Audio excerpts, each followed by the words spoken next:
We're going to try something a little bit different today. If you do recognise me, you may have seen my previous, we'll call it work, some might call it ramblings on Chesterfield before on other platforms such as Twitter and TikTok and over on Medium as well. I've been meaning to dip into YouTube and do some more longer form stuff for a while, and today will hopefully be the start of that. And today we're going to talk about Chesterfield's, at the time of recording, at least latest January signing, fullback Jack Sparks joined on loan from Peterborough United until the end of the season on Monday. Did think about doing one of the introducing pieces, which you might have seen over on Medium, and I'll link down to all those other platforms. I'll at least try to remember to do so in the description of this video. Did think about doing one of those introducing pieces, but I had a bit of a flick through his kind of previous work, some extended highlights and things like that, kind of footage of Sparks that was readily available, and just didn't really think that format would really work as well as it has done for other pieces, which we've done on Janoy Donatian and Bin Peppel, for example. So I thought I'd just jump on here, have a little bit, as I say, a little bit of a ramble about what my thoughts on Jack Sparks, how he might fit in to Chesterfield side and all that good stuff. So getting straight in, really, and that left-back position where it looks like Sparks will play, probably could play a little bit on the wing, but we'll get into all that a little bit later. That left-back spot is somewhere where Chesterfield absolutely needed reinforcements. If you've not followed the Sparrites particularly closely, just to give you kind of the background to that, Lewis Gordon started the season as the first-choice left-back, played a lot of games and played them very well for the large part. He got injured at Carlisle United last month. That meant that Harvey Araja, who had been playing a little bit at centre-back, kind of shifted over to that left-back position and did okay. I think to say he's still young, learning his trade in the men's game. It's not his first-choice position. I think he filled in pretty admirably, but then it's also been confirmed that he has a long-term injury. Some kind of little bits of mutterings that he may actually have his loan from Fulham terminated, which, given that Chesterfield have added another loan to their squad, you wouldn't be massively surprised at, but no confirmation on that yet. That is just a little bit kind of hinted in post-match press conferences by Chesterfield assistant Danny Webb, but nothing 100% confirmed on that, other than he does have a longer term injury and will not be available for the foreseeable. In terms of going back to Lewis Gordon briefly, again, nothing absolutely confirmed on that. Chesterfield do kind of like to tend to keep things a little bit close to their chest, and often it's more kind of reading between the lines if you're trying to work out kind of exact injury durations and things like that. But there was talk that it would be around 10 weeks from that Carlisle United game, which is just over a month ago now. So Lewis Gordon probably about halfway through that period. So at least another month and possibly edging towards 2 months before he'll absolutely be fully fit. So some addition was always likely and, to put it bluntly, needed at the left-back position, and it is Jack Sparks that has proved to be that addition. And the thing that was immediately kind of, from what I already knew, which wasn't a great deal, I'll be completely transparent about Sparks, and then reading kind of the general consensus from various people on social media, and then obviously going back and looking at some footage myself.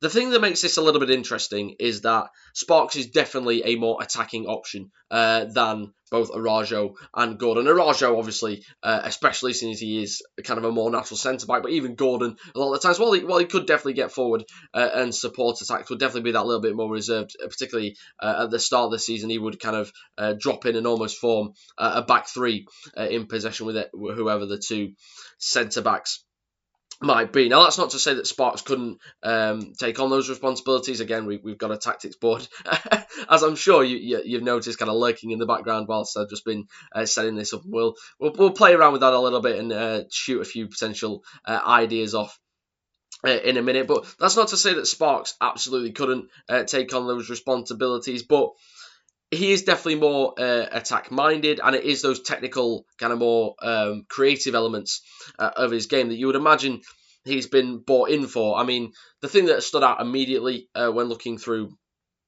some of his best bits was his crossing. It is absolutely his best attribute, particularly kind of enhanced from set pieces. I mean, there were so many, particularly when he was at Portsmouth last season, but then a little bit during his short time so far at Peterborough United, where he has joined the Sparks from Loanee. I can't remember if I fully said that when introducing him, so I'll just reiterate it again now for just to be doubly Sure, but for both of those clubs, it is set-piece delivery, kind of those in-swinging corners with his left foot, mainly to the front post, but the mixing it up a little bit as well. Really, really reliable. Of course, I've not seen every corner that he's taken. He could have had some shockers as well, but the regularity with which he was able to produce a really good ball was immensely encouraging, and there's evidence of that from open play as well. So you'd imagine if Paul Cook's bringing him to the club, you want him to get him into positions where he can do that. Now, that doesn't necessarily mean always bombing right to the byline. Of course, you see players all the time and kind of increasingly commonly trying to whip kind of crosses in from these half spaces, kind of whip them across kind of this area here. Have I got? Oh my god, I've already got a ball on the pitch.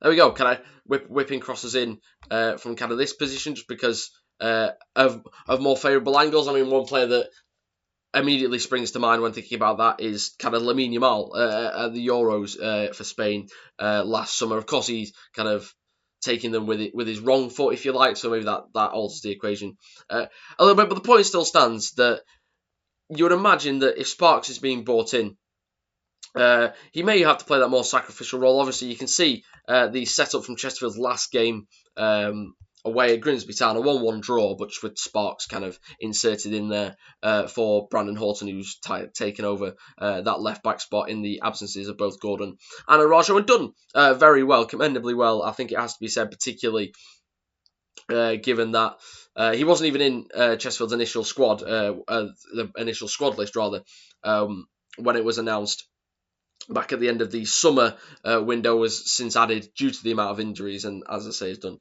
commendably well. But just for now, we'll drop Sparks in there and just have a little bit of a chat, because this video is about him and what he could bring to Chesterfield. So yeah, he could play that more sacrificial role, kind of either forming the three or kind of hanging back a little bit, which is what Chesterfield done in more recent times. Again, not to plug my previous work too much, but there is a previous thread over on Twitter all about that, with these two fullbacks kind of staying a little bit more reserved, allowing the wingers to hold the weight and offering some protection down the channels. But for Sparks, you'd imagine you're going to want to get him in these more advanced positions where he can get those crosses in, either, as I say, from the byline or from these kind of more inside channel-y areas here, which for me poses some questions, not necessarily about Sparks, because some people did definitely say that the defensive element of his game is probably his weak spot and something he needs to work on. I can't comment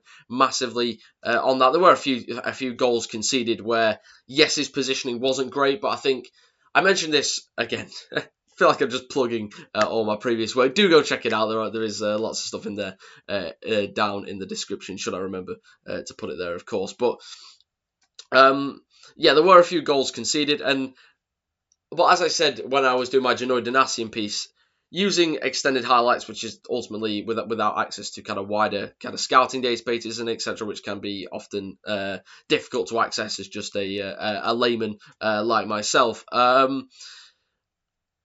I've lost my train of thought. Where was I going? Oh, of course, yeah. Analysing defenders just based on extended highlights, etc., can often prove a little bit difficult, because good defending often, just by the nature of it, prevents chances and therefore gets cut out of highlights clips, whereas obviously goals always end up on there. So if a player is making mistakes, they're often maybe overrepresented in shorter highlights packages. So not going to comment too much on that, but definitely from some people whose opinions that I hold in pretty high esteem. They did say that the defensive element of Sparks' game is probably his weakest area, which is all the more reason to push him into the attacking areas and let him thrive and let him create, let him whip those balls in that we've spoken about. But the question then for me is, how do Chesterfield kind of account for that at the other end of the pitch, and how do they protect that left-hand channel, and particularly if Jamie Grimes is going to continue to play on the left of the defensive pairing for Chesterfield, which there is no indication, particularly whilst other injuries remain, that he won't. There is no other left-footed centre-back, with Arajo being out in the squad. And of course, it could be that Paul Cook shifts to playing two right-footers, but for the moment, it looks like Grimes could well remain in the team for the time being, and he's not. He gets a lot of stick, I think, from certain sections of Chesterfield support, and I'm not saying that all that criticism is completely invalid for me, and that this is just my personal opinion. So, of course, feel free to take it with whatever degree of salt that you wish to do so. But I think Grimes is exceptionally gifted in kind of aerial duels, and is a very he was, of course, when Chesterfield got promoted from the National League, with him scoring 2 goals in the game that they won the league, an immensely valuable part of their squad, and I think he remains so for those reasons, for his ability to add that little bit more steel and win the ball in the air and stop Chesterfield being as easy to bully in that department. But where he does struggle a little bit is over the ground. Sometimes he can get caught out. Partially, I think that's just naturally he's not the quickest of defenders. I don't think that's a outrageous criticism. I'm sure even he himself would could see that, and I believe he did. I think it might not have been this preseason, but the preseason before, he actually spoke about making a conscious effort. Or it might have been this season, actually, with Chesterfield going into the Football League, but one of the two. He spoke about making a conscious effort to try and get himself that little bit quicker, or at least get more kind of savvy with the kind of work he does, kind of covering ground and kind of on the kind of over the ground. And I think that's admirable, but I would still say that regardless of what work might have gone on and what improvements might well have been made, I still think that is his most susceptible area. So if he's having to be dragged out into these areas, I think that is, again, it's all about putting players in the right areas to succeed, because at the end of the day, all players at League 2 level are going to have certain deficiencies, or they wouldn't be playing in League 2. For Grimes, I think that is the work he does kind of over the ground, and maybe a little bit of a lack of pace, and therefore having him have to cover all this space here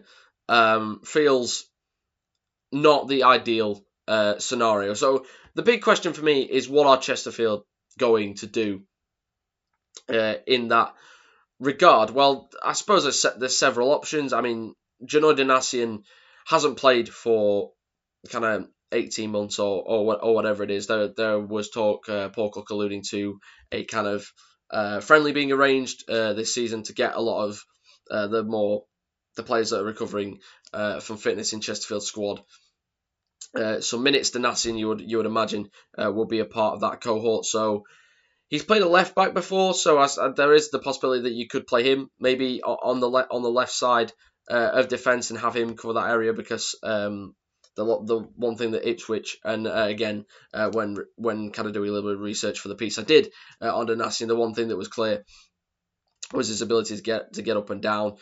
So using that to help cover these spaces is a possibility, but you would imagine he has been brought in to play on the right, either as a right centre back or perhaps most probably as a right back, which is what you would deem to be his natural position. So in terms of what Chesterfield are going to do about that, it remains to be seen, really.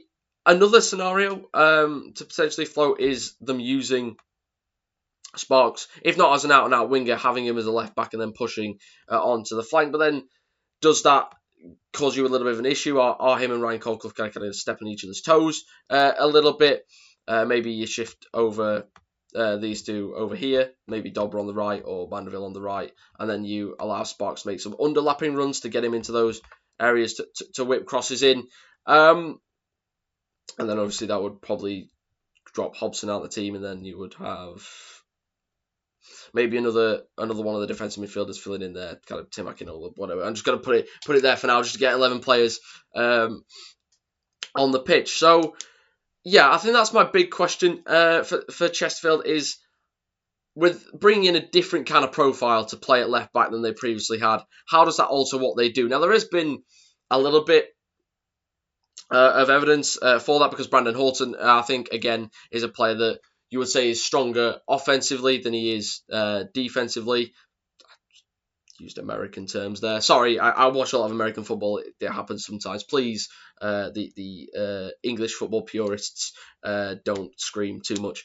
But yeah, Brandon Horton that little bit more attacking, so it's not an absolutely radical change. And Chesterfield and Brandon Horton have looked pretty okay, but I think in the long term, there is a question about how they integrate Sparks into the team, how they allow him to thrive without kind of threatening the balance of the team too much.